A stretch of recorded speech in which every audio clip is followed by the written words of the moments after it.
ओम शांति। आदरणीय माँ सरस्वती की प्रजापिता ब्रह्मा के पश्चात जगदम्बा सरस्वती का स्थान तो अपनी रीति से सर्व महान है।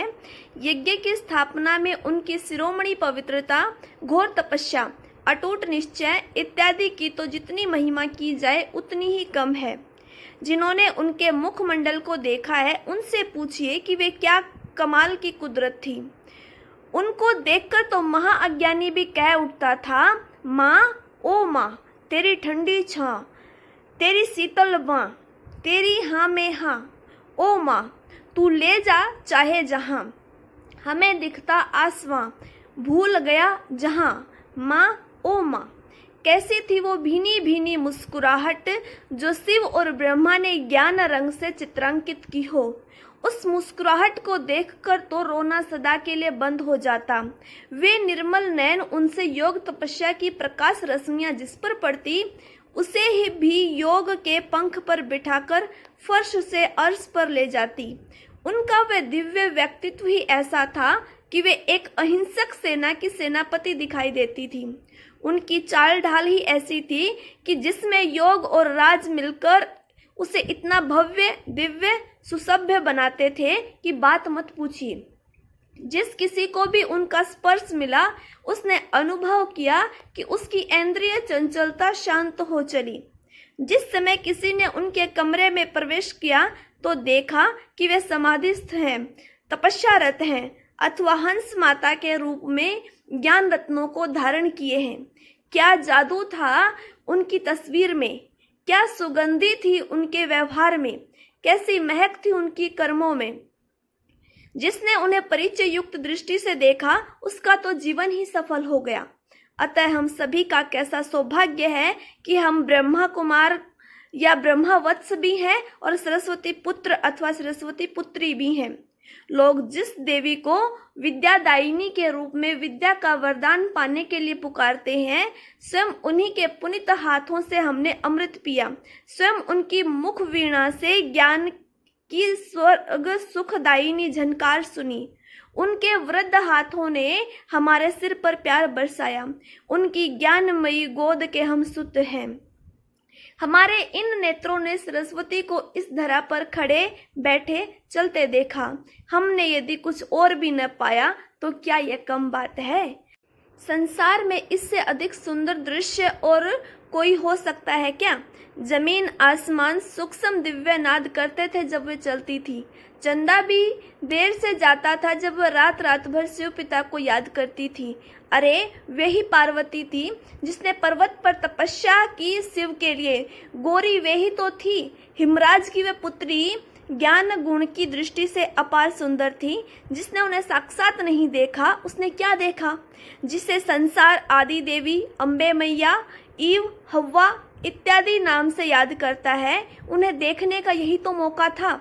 हम उनके संग संग रहे, उनके हाथों से पले, उनकी छत्र छाया में खेले। वे दिन कितने निराले थे। वह हमारे सौभाग्य की कितनी सुंदर घड़ी थी। उस जैसा रोमांचकारी अनुभव तो और कोई हो ही नहीं सकता। भारत और भारत की नारी की वह शान थी। योगियों में वे सर्व महान थी। धर्म, दर्शन, मजहब और ईमान थी। वह दिव्य गुणों की खान थी। वह मदर ए जहान थी। वह न होती तो कुछ भी न होता। वही तो प्रजापिता ब्रह्मा के मुख द्वारा परमात्मा शिव का ईश्वरीय ज्ञान सुनकर सभी यज्ञ वत्सों को समझाती थी। वह तो उनके सामने ज्ञान और योग का नमूना थी। सभी यज्ञ वत्सों को संभालने के लिए वही तो निमित्त थी। उन्हें प्रजापिता ब्रह्मा के समकक्ष स्थान पर बैठकर प्रतिदिन ज्ञान वीणा वादन का अधिकार था। उन्हें मातेश्वरी ने दुर्गा का रूप धारण करके यज्ञ दुर्ग की रक्षा की, विघ्नों का सामना किया, जनता और सरकार द्वारा आई विपत्तियों को झेला। भिन्न भिन्न संस्कारों वाले यज्ञ वत्सों को संस्कारों की भट्टी में से उन्हीं ने ही उज्जवल किया और एक एक को ज्ञान लोरी सुनाकर पालना दी। वही तो प्रथम शीतला माँ, संतोषी माँ और अन्नपूर्णा थी। स्वयं प्रजापिता ब्रह्मा उन्हें माला के युगम मणके में स्थान देते, उन्हें यज्ञ माता की उपाधि देते तथा आदरणीय मानते थे। उन्हीं को आगे रखकर वे उदाहरण देते थे कि सभी पुरुषों को चाहिए कि माताओं बहनों को आगे रखें। बाबा स्वयं कई बार उन्हें रेलवे स्टेशन तक छोड़ने जाते। मैं लगभग 50 देशों में गया हूँ। रूप लावण्य में अनेक सुंदर नारियां भी देखी होंगी, क्योंकि आंख बंद करके यात्रा तो नहीं करता था। विद्वत्ता, समाज सेवा, प्रशासन और वक्तत्व में अग्रणी महिलाओं को भी देखा, परंतु माँ की दिव्यता, उनकी शालीनता, उनका सौंदर्य स्वर्गिक था, उनका विवेक अद्वितीय था। वे मानवता से ऊपर उठकर पवित्र पुनीत हंस वर्ण की थी।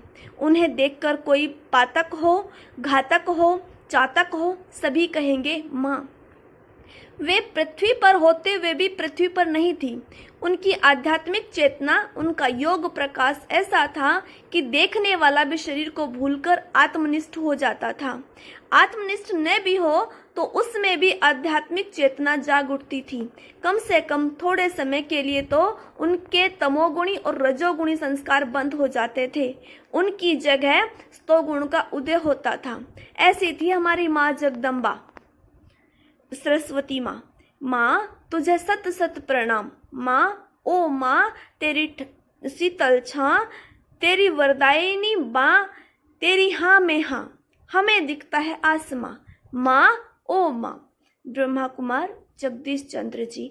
आज के लिए इतना ही, बाकी कल सुनेंगे। ओम शांति।